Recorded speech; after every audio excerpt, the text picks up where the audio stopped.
Welcome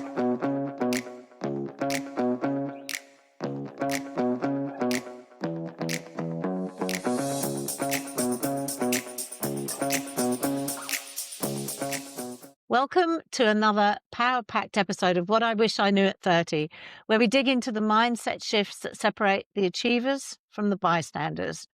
Today, we're joined by Mike Maddocks, certified NLP Master Practitioner, mindset coach, and high-stakes poker pro with a mission. Change your beliefs, change your results. From crushing the felt at tournaments to coaching winners behind the scenes, Mike will reveal why beliefs are the silent architecture of success. How to master your emotions when life deals you a bad hand. The one mindset hack that every 30-something should apply now to make their next decade unbeatable. If you're a driven professional, a growth seeker, a busy parent, or simply someone who won't settle for good enough, get ready. Mike is about to drop the mindset blueprint that could redefine your 40s, 50s, and beyond. Mike Maddocks, welcome to What I Wish I Knew at 30. How are you, Mike? Thanks, Fran. Yeah, it's good. Good to be here. It's nice to see you again, catch up. It's always a good opportunity to kind of talk about where we're at now, I guess, in a sense, and reflect back for myself on where I'm at now and kind of see how far you've come, because you just get lost in the journey sometimes. So it's great to be here and I'm keen to have a chat. Lovely. Looking forward to it. Thank you so much for coming on today. And before we go into the main body of this podcast, I would love you to share with our listeners your journey. Sure. What you do. Where to start? Well, I was born. No, I'll back it up a little bit from where I am at today, right? But my journey kind of started in my late teens, I guess you could say. Maybe 15 years old, I discovered online poker, and that was where I started to find my very first passion. And that was back in 2001. So we're talking predating the big boom that happened in the poker world in 2004 or 2003, I believe, when this amateur won the main event named Moneymaker, and poker exploded and everybody started playing the game. So it became this world that you got sucked in by. And I was a teenager when that happened, an avid player by this time. And I kind of found myself battling with, do I want to be a poker player or do I want to be in business?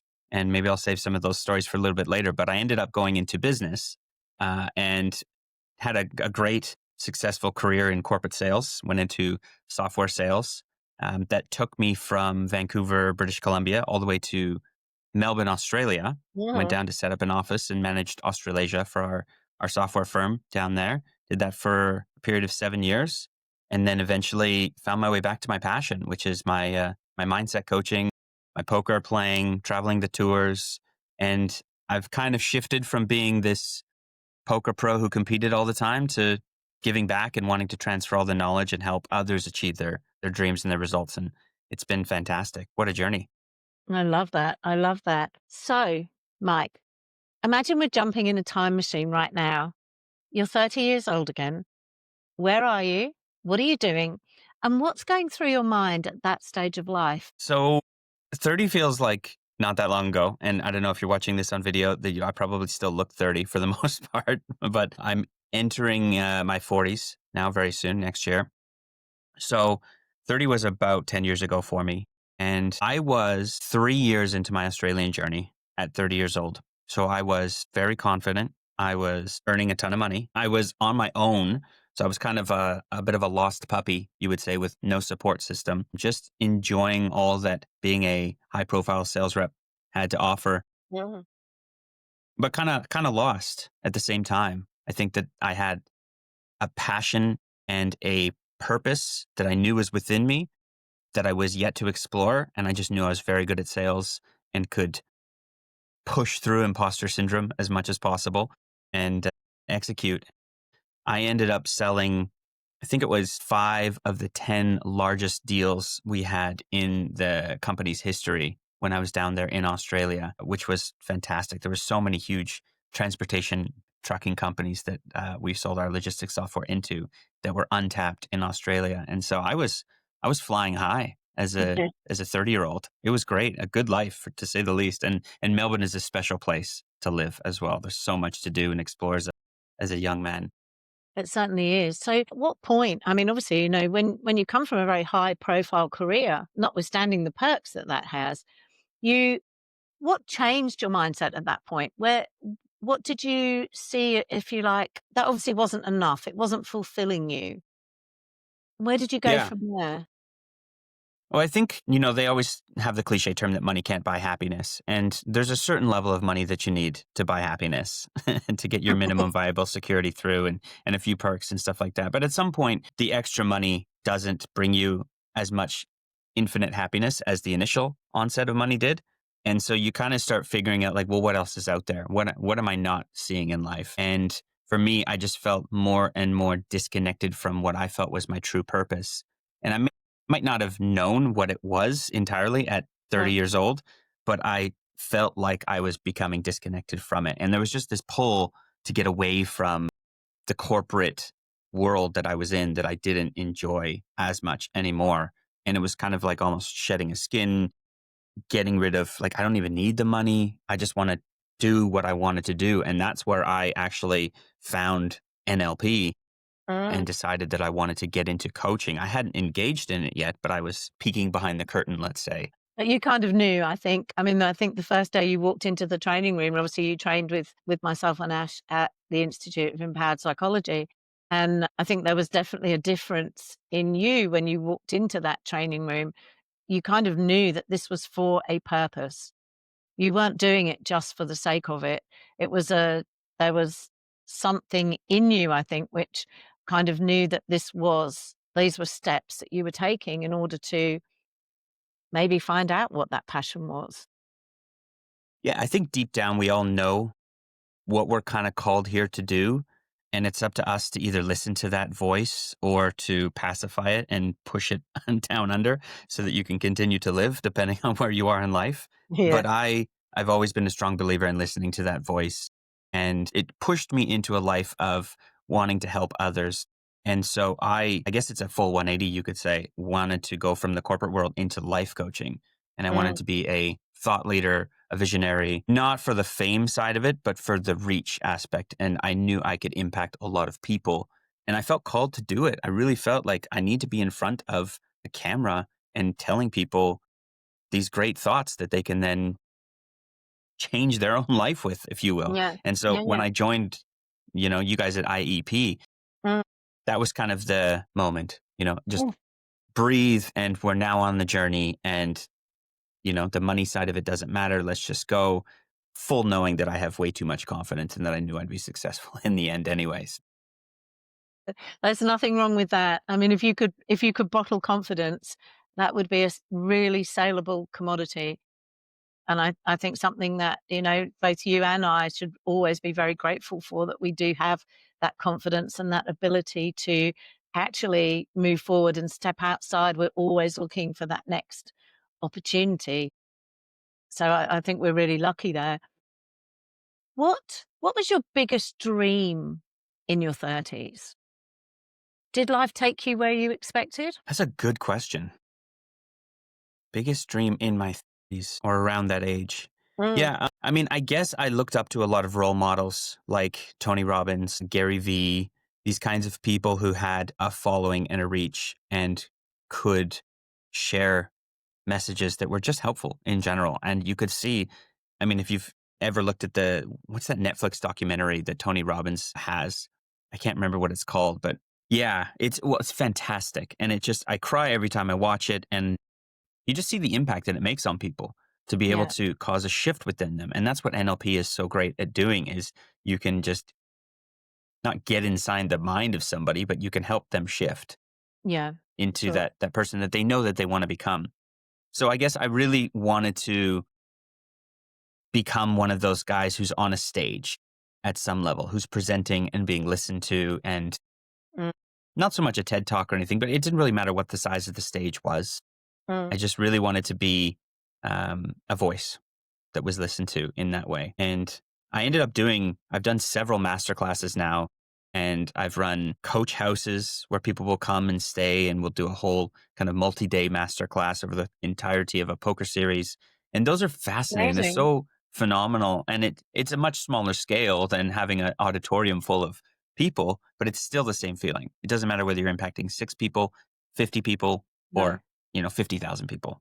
And in fact, more intimate when you've only got a few people where where you can really sort of drill down, I suppose, into the mechanics of the game, because it is from a mindset perspective, I've never played it, but I've played a lot of cards.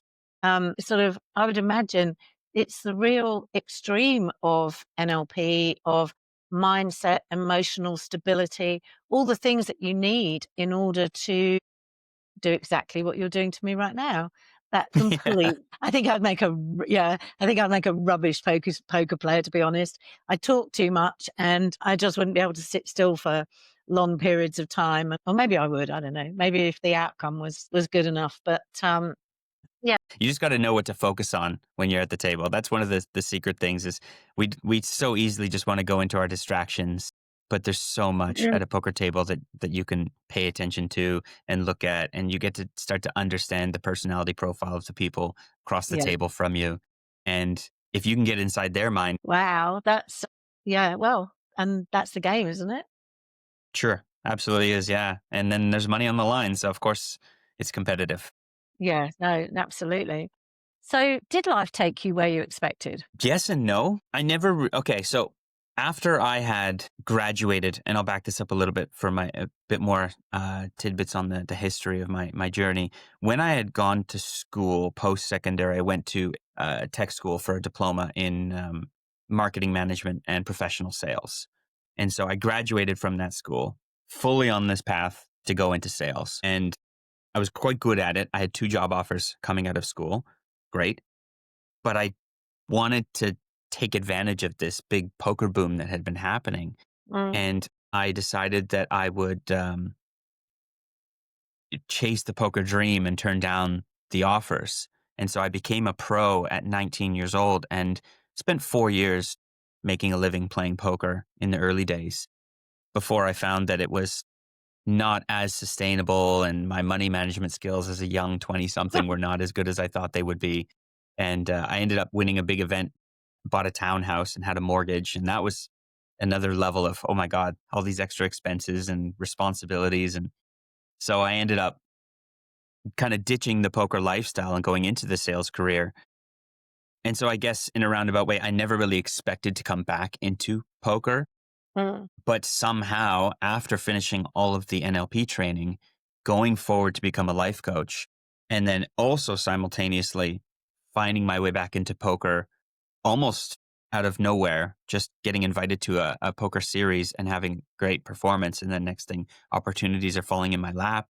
And then I decided one week I was just going to announce myself as a coach. Like, what do you do? You know, when you have those conversations, when you talk to somebody and they say, oh, what do you do? Oh, I'm this and I'm this. And okay, that's great. And that happens at the poker table quite a bit. So I said that to somebody. What do you do? Well, I'm a coach. Well, cool. And then somebody across the table had heard this conversation, and then that person ended up being my first client, but it was assumed that I was a poker coach because I was playing ah, poker at the time. And so the two worlds collided. wow, So I didn't expect to be in this place, no. but the universe is a funny thing. And I'm so glad that I'm here for sure. If you trust in it, it's magic how things just always seem to find their way back to you Yeah, somehow. no, absolutely. No, I agree. And I think the beauty of, I think as you said earlier, synchronicity. And I was at a Jelly Roll concert last night, so I was singing a lot. How good's Jelly Roll, by the way? Jelly Roll is Oh my fantastic. goodness. We could talk the rest of it. His show in Melbourne last night was absolutely sensational. This is our podcast, so we can talk about Jelly Roll if we want to. Just an amazing person. Yeah, I love him. His music's incredible. His heart is incredible. The concert was just alive. That's the only way to say it. It was emotional, and, he was down in the crowd, he was talking to people, he stayed afterwards. Yeah, just love him. Just love That's him. awesome. And Jelly Roll, I think, is he never kind of sold out, as we say. He kind of built up his own following through social media. I see him constantly doing give back Yeah, charity kind of work, he's and for doing you to so try to much. sing along at that concert, like that's a deep voice that you got to have. Yeah. Yeah, exactly. And I was really aware that I had podcast today, so I was trying not, and then I thought, you know what? It's like, we'll be fine. He'll be fine to sing tomorrow. I'll be fine to talk tomorrow. Just So, enjoy the yeah, moment, stay present. That's all you got to do. exactly. Yeah, just incredible, just the best. So, Mike, looking back now, what's something you were completely wrong about at 30? Hmm. That's a good one as well. I think, and it's something that I struggle with a lot even today, is that this has got to be a very common way of thinking. That you always think that you have more time than you have.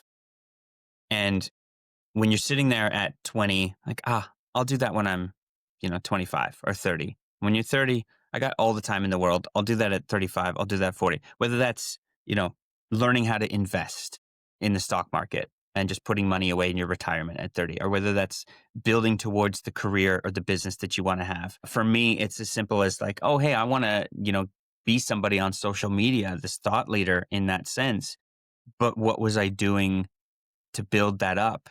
You should be doing small little tidbits, slowly growing something, trying things out, but you're just constantly always thinking, I can do that later. I'll do that when I get this. And I remember a classic example of this in high school when you got a crush on somebody, right? And you're like, as a guy, I want to go ask that girl out. But your imposter syndrome says, well, maybe wait until you have your driver's license first. Then you can take her on a date that she'll like. And then you get your driver's license. You're like, well, maybe I should just get a car first. And so you go and you start saving up money and then you get the car first. And you kind of keep pushing this rock down the hill further and further away without actually ever going and getting the thing that you want. That she didn't care if you had a car or your Yeah, license. She just wanted you to ask her out.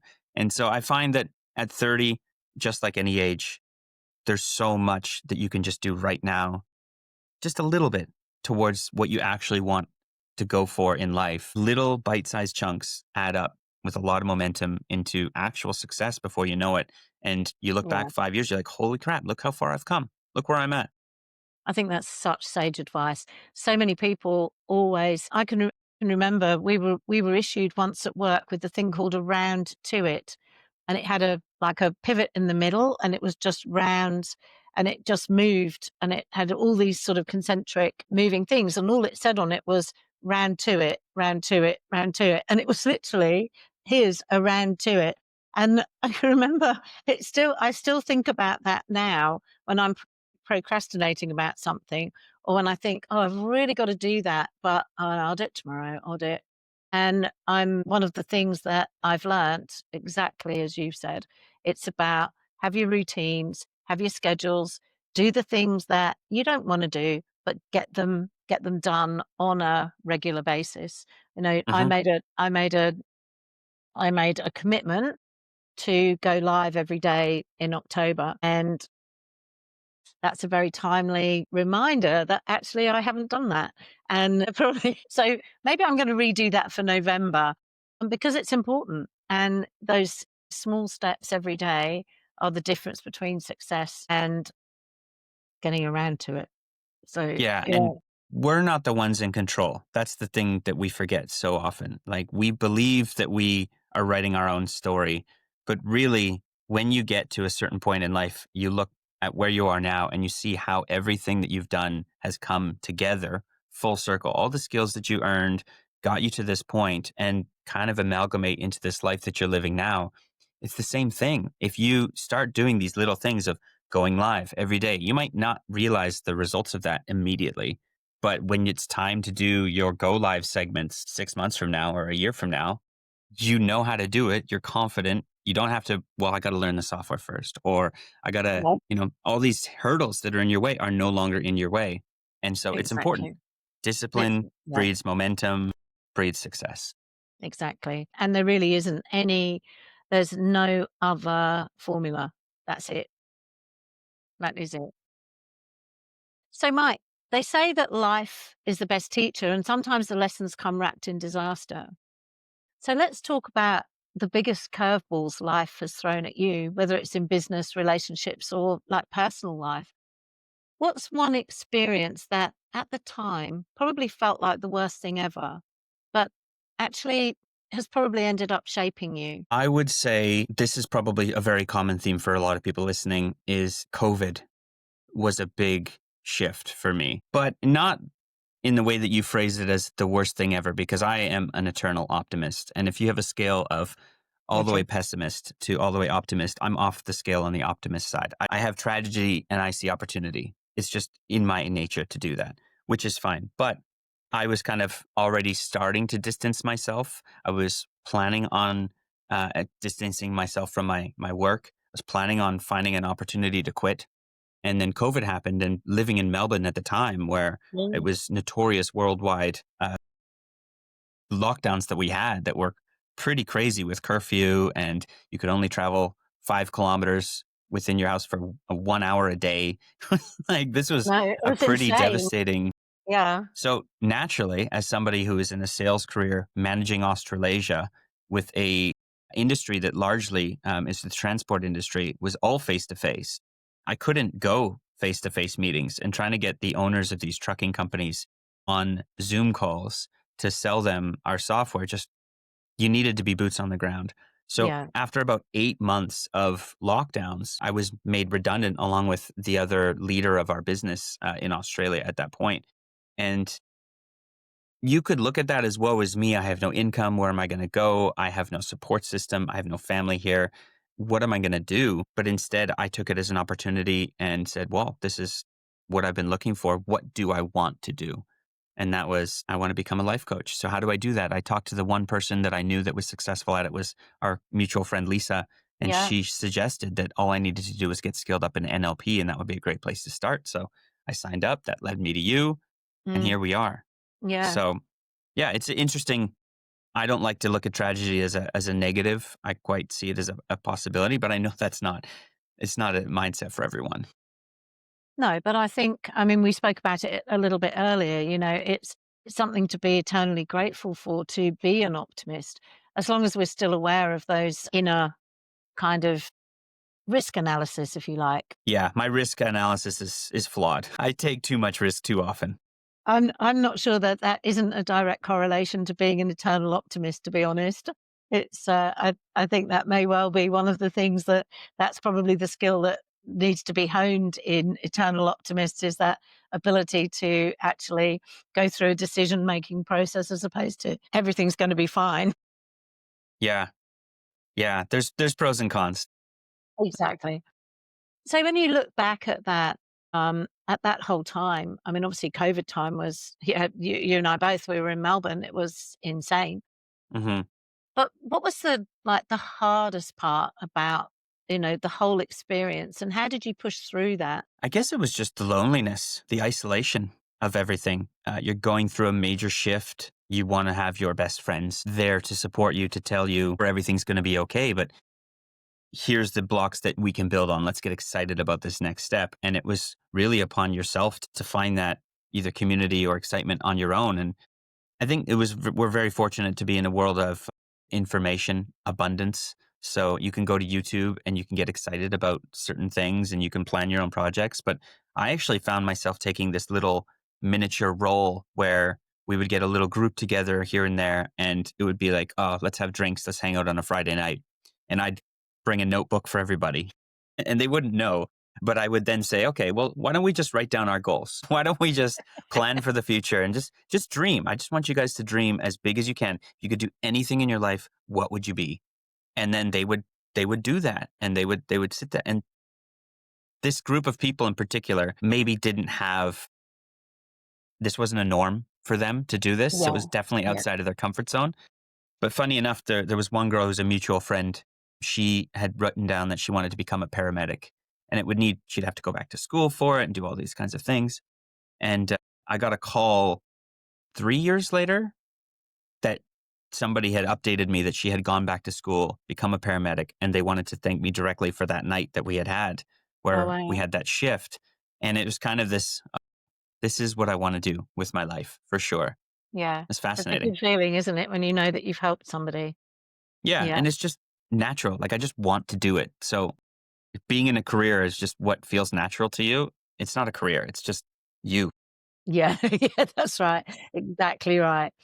If you could go back and whisper advice to yourself during that time, what would you say? I would say that you have no idea how everything is going to come together.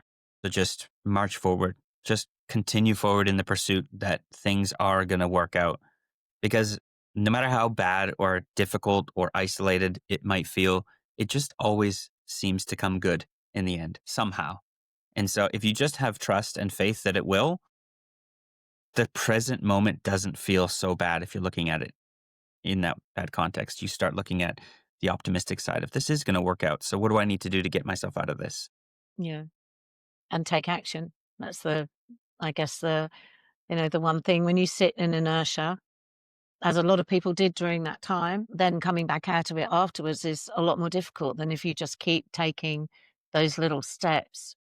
And how do you think, that challenge, it was a really extraordinary time. How did that challenge actually change the way you approach success today? Wow. I mean, I'm a risk taker. I really like taking risks, but I feel like I don't take enough risks still because all of the good things in life come from taking risks in general.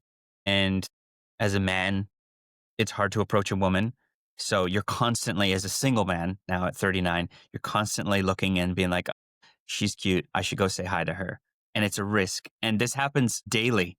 And so you're still always given opportunities that you don't take, risks that you don't take. But I just love when you do take a risk. And even if it doesn't work out, just the sheer fact that you took that risk, you're proud Yeah. of yourself. And it shapes you. And I think that success is no different because it all comes from a risk that you took at some point. Awesome. I love that. So let's get to the heart of the episode. If you could give your 30-year-old self just three pieces of like really key advice, what would they be? Well, I'm going to be a broken record here, but I would say take more risks. Take all the risks I because would have put on that all the time. just like you were saying with your going live. I mean, that's a risk. And you don't know where it's going to lead, but you feel like a different person after you push through that barrier. And we're all confined with this barrier that we think of what we're capable of. And so to understand and to tell my 30-year-old self that that barrier is self-imposed, Mm, we construct our own barriers. And then the minute that you step beyond that barrier, you start to really realize there's a whole life outside of this. And then you change and your barriers extend. And there's this famous experiment that I find that's fascinating in this. There was and you can look this up on social media. There's an ant in the middle of a piece of paper, and they draw in pen around a circle around the ant. And it's just this ink keeping him in, but he refuses to leave the circle yeah. until you make him cross. You can make it smaller and smaller and smaller, and then you forcibly move him across. And then all of a sudden he realizes there's no barrier there, and he's never confined by that barrier again. And it's fantastic to see that. So the first thing that I would say is, without a doubt, take more risks, all the risks. Go approach every pretty girl that you want to, I like probably do all won't of do that. that. No, but I mean, it works both ways too, right? As a Yeah, yeah, female, yeah. it's equally as challenging, and we're in an age where everybody wants to be equal, and so women have to approach sometimes too. So take those risks for sure. What else would I would say? Invest early, for sure, early and often, small amounts, habitually disciplined investing, even if it's $10 a week. You just got to learn the skill set of doing that. Money management was never one of my strong suits. And I think that's also tied to optimism of thinking things are going to be okay in the end. And I've always been able to earn money. So Yeah. it's never really an issue. But I would have liked to have started investing earlier for sure at 30. That would have been great. Well, that's it. It's never too today's the day. Yeah. And then the last thing that I would say is family is more important than you know. So as you get older, your friends do start to fall away as they start to have kids. And that's no fault. You still get together, but friendship changes, Yeah. but family remains. And so take time to spend it with family. You never know when they're going to, not going to be there anymore. Yeah, yeah. And so it's super important. So those would be the three things that I'd really lock in on at 30 years old. I love that. And you've after a period of time being away in Australia, you're actually back now in Canada. back for, 5 months ago or 4 months ago. I moved back again. I was gone for 11 years, Oh, wow. and a lot of things change in 11 years. Yeah. So as much as it's still coming home and it feels like a glove going back on, everybody's 11 years older. Yeah, So things have changed. absolutely. New life, though. Mike, that's really powerful. So just looking at, the professional world, do you think that younger professionals and entrepreneurs today struggle with the same things that, and I say we did, I use the word we did, I'm 20 years older than you, but do you think that they're struggling with the same things, or do you think they're facing a completely different world? I think it's a bit of both. I think a lot of the emotions that we feel remain constant. We're always going to experience imposter syndrome. If you are comparing yourself to somebody else's success, then it's going to be hard to see it for yourself first. And I think today, the difference is that social media being so extensive and the algorithms putting so many pieces of content in front of you, the access to all these reels and shorts and stuff like that coming in means it's so easy to compare yourself. So I think there is a big challenge that the youth face in today in terms of pushing past imposter syndrome in that aspect. But with that kind of a situation also comes a great blessing, which is 20 years ago, we didn't have the ability to get in front of this many people this fast. Marketing was advertising on billboards and newspapers, and you were lucky if you got, 100 people to see your product. Now you can create a viral video and have 10,000 sales overnight. Yeah. And so it really is this, hey, I got an idea, I can act on it, and I can make it turn into something if you want it to. And I think that that is it's a great environment to be a part of as a dreamer, for Yeah, sure. oh, for sure, and a visionary because as you say, you can build a business literally overnight if you understand what you're looking at, if you're understanding that pain point, or you have a solution to a really clear message. And I think that's I think that's the absolute beauty. And with AI, answer what is it now? AEO as well as SEO. Goodness me. I mean, Mhm. things are moving so fast, but along with that comes like tremendous opportunity. And I think really valid to sort of look at your point of comparison, because when we were growing up, you compared yourself to your immediate circle, and it was always changing. It was dynamic, but now I don't think I would like to have been growing up in this age, going back with the skills I had at such a young age, because that comparison, I think, would have been crushing. Yeah. But there's also this crazy opportunity within that says this influencer that I relate to so much that's done the steps that I want to take Mm, just so mm. happens to have this $6,000 training program. They're going to teach me all the steps. And yeah, there's a cost, and yes, they're trying to monetize their stuff, but to have access to spend direct money to get a direct product of exactly what you want back out of it and learn the skills in 6 weeks or 12 weeks or whatever their program is, that's something we have never really had access to. And you can just download people's Yeah, success strategy and then apply it yourself. And I it's know. fascinating. If you have Yeah, a dream and you have ambition and you have drive, you can push past the imposter syndrome and you can get there. But yeah. that's the And hard part too. I'm gonna add one more thing to that, if you have the discipline to do it, because I think everyone has the ability, but it's that discipline to show up every day, to analyze the results and to pivot, adapt, and change as you need to in order to get the results that you want to, because things are changing. So I think, Mhm. you know, the people that want to do the same thing because they've always done the same thing are going to really struggle. But if you've got a visionary mindset, if you've got an optimistic mindset, the world really is your oyster, isn't it? It is, yeah, and there's just so many different opportunities that are they're presenting themselves all the time with AI. There's so many first mover things. I was trying to use AI the other day, for example, to automate the tax portions of my business, to have it go into my attached to my Google Drive and take my inbox, scrape my inbox, pull out the attachments, put them in my Google Drive, auto name them for me. And by the end of this process, you're like, holy crap, did I just create like a $10,000 software program from a prompt that I made? It's Mm. fascinating what you can do, but you have to be the creation of the prompt. And so people can do anything they want. Pushing the button that says, hey, I can use ChatGPT is one thing, but having a creative mind of saying, I can make it do this. Yeah. Oh, how do I turn that into a business? That's still a very unique skill set that people can monetize in certain ways. Yeah. Yeah. 100%. So, talking about mindset shifts, what's one mindset shift that completely changed your approach to success? So there's something, and I'll relate this back to poker, I guess you could say. Mm.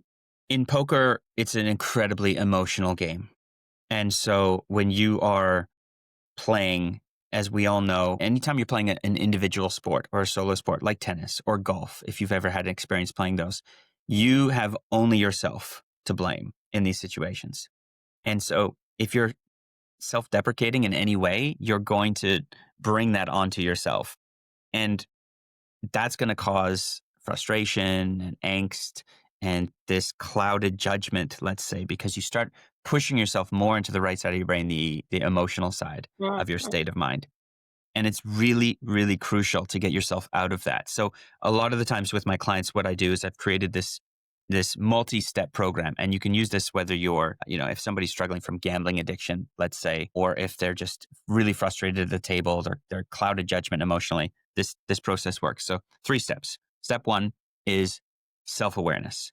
You have to be aware that you're going through this emotional moment. That is the Mhm. first reason that you can get out of it. It's like, oh man, I'm feeling really, really frustrated, getting red. I need to stand up. I need to take a break. Whatever it is, you feel awareness around this, right?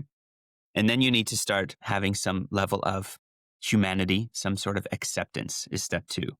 So we're all humans. We all have emotions. We're all allowed to get frustrated and angry.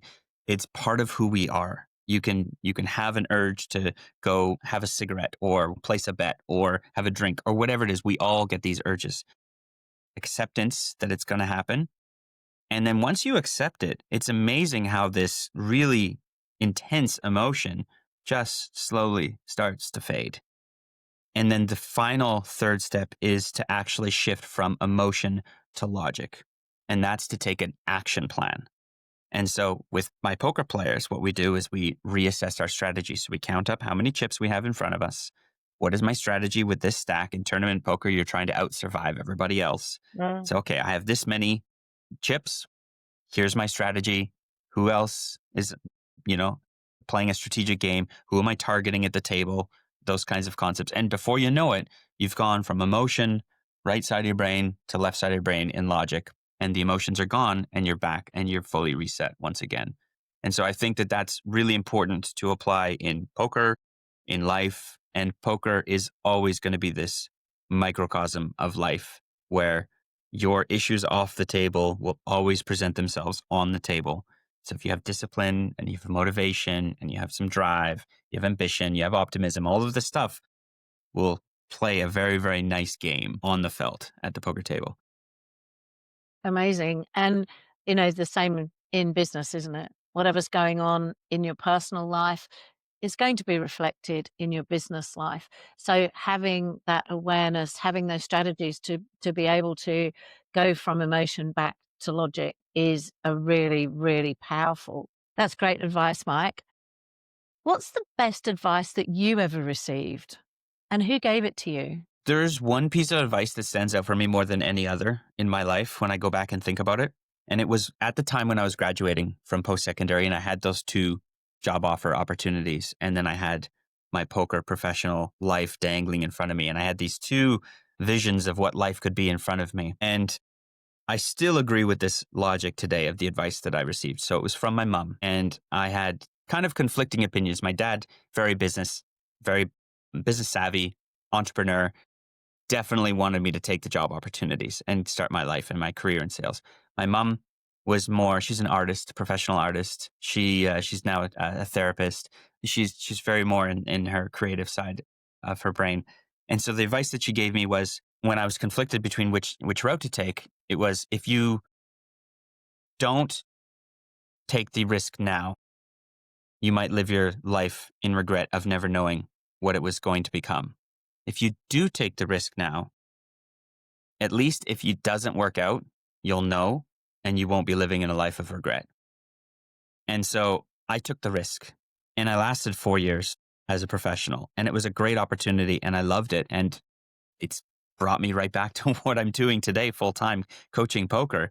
So it all works itself out in the end, but it was fantastic advice. So take the risk right now, do what you've been trying to put your mind to doing. And if it doesn't work out, you won't have any regrets in the end. And I totally believe it. It's sage advice. Really sage advice, and the and learn from the mistakes that you've made, or not even the mistakes, but from the experiences that you have. And very clever mum. Well done, mum. I think mums are Yeah. clever. Mums Moms know. are good. Mums I'm a know. mama's boy. Good for Yeah. you. Good for you. All right. We've covered the deep stuff, Mike. Now let's have a bit of fun. I'm going to hit you with some quick questions. Are you ready? I didn't prepare for any of these, so these are all right off the cuff. I have no idea what's happening I'm here. going to love this then. That's even better. So, what's the worst business or life advice you ever got?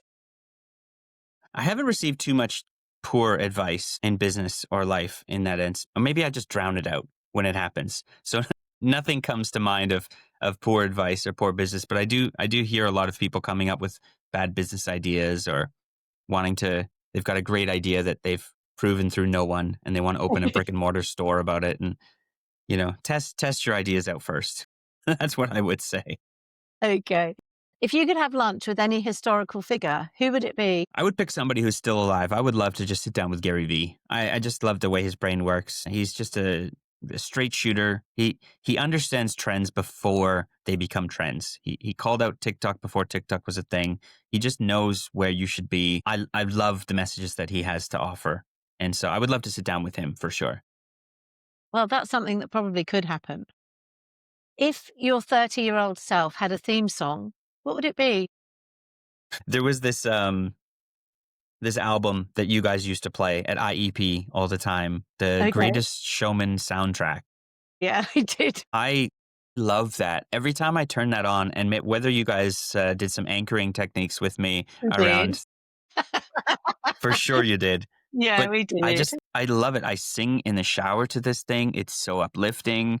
So there's Yeah, no particular like, hey, there's this quote within this song that's the soundtrack to my life or the title of a song.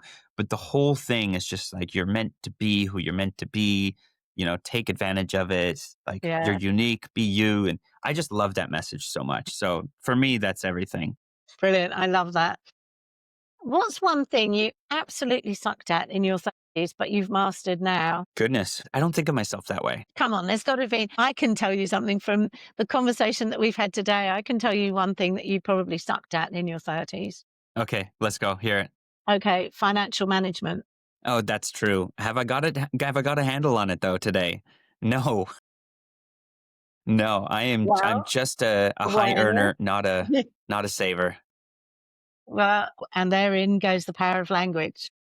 Ooh, here we go. Welcome to NLP Techniques 101, guys.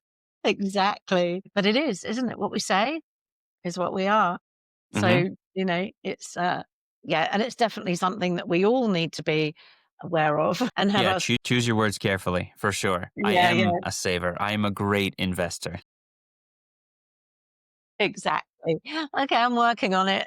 It's, I think it's one of those things that, when you know that you can earn money, I think money also has a flow. So it's about, that ability to actually make money. But I think there's also a really good need to, and you said it earlier, to, Hmm. to have those routine savings so that you do have something there for a rainy day. Yeah, there's a reason I mention it so many times. It's Yeah, impactful exactly. in my You know, life for sure. it's something you've got to work on. That's, Yeah, there is one thing though, actually, that I did start doing at around 30 years old that I found extremely impactful, and I was not that good at it when I started, was salsa dancing. oh, And I wasn't found this expecting that. in I was probably right around 30 years old when I started this, and just Mm, beginner salsa lessons turned into this. And I mentioned I was quite isolated when I lived in Australia, being away from family and everything. You create a community, You're dancing with so many different people. It's fun. It's energizing. I performed. I competed. It ended up being this really Wow. interesting adventure that I went down. I recorded a lot of it that I'd love to share on some reels later and some journey growth kind of things. So yeah, I did Brilliant. one thing that I always love so much, and I try to push people to do is I want people to go outside of their comfort zone. Mm. Try something that you wanted to try, but you're just scared to do it. And then it's always that thing of once you're in there doing it, you're like, why did I wait so long to do this? So Exactly. The fear is always in the decision making of, that anxiety of like, shall I do something? Shall I jump out of a plane? Shall I, whatever it is, shall I start that business? Shall I leave my partner? So whatever it is, all of those things, the anxiety and the angst is in that process until we make that decision. But once we've done yeah, it, like the ant went over that line and the world's your oyster. we're all incredible planners, but when it comes time to taking action, you got to put the notebook away. You got to just get dirty and do it. Exactly, that step by step by step. Wow, Mike, that was incredible. I know so many listeners are going to resonate with your stories. And before we wrap up, let's do a quick recap. What's the single biggest takeaway that you would like people to remember from our conversation? Risks are worth it. Definitely. I think that the best things in life come from taking risks. I would never be in a position where I'm living my dream of coaching and helping people and playing poker. And this is just a wild life. And sometimes I have this epiphany moment where I see my friends who have their married with kids, and I'm like, oh, that would be a nice life. And I tell them they're so lucky. And they're like, you literally travel the world playing poker. What are you talking about? I have 3 kids that keep me up all night. Okay, there's perspective is an interesting thing, but risks are how you get to where you want to be. Yeah, I agree with that 100%. I love that. And Mike, for everyone listening, here's my challenge to you. Take one thing from today's episode and apply it to your life this week. Maybe it's reaching out to someone who can mentor you. Maybe it's finally taking that leap you've been scared of. Whatever it is, take action. And if this episode inspired you, make sure to subscribe, leave a review, and share this with someone who needs to hear it. And if you have a question or a topic you want me to cover in a future episode, send me a message. I'd love to hear from you. Thank you for tuning in to What I Wish I Knew at 30. And remember, your best chapters are still ahead. So see you next time. From me, goodbye. And from Mike Maddocks, Thanks so much. Take a risk. take a risk. Thank you so much, Mike. Awesome. Thanks, friends. Great to be here.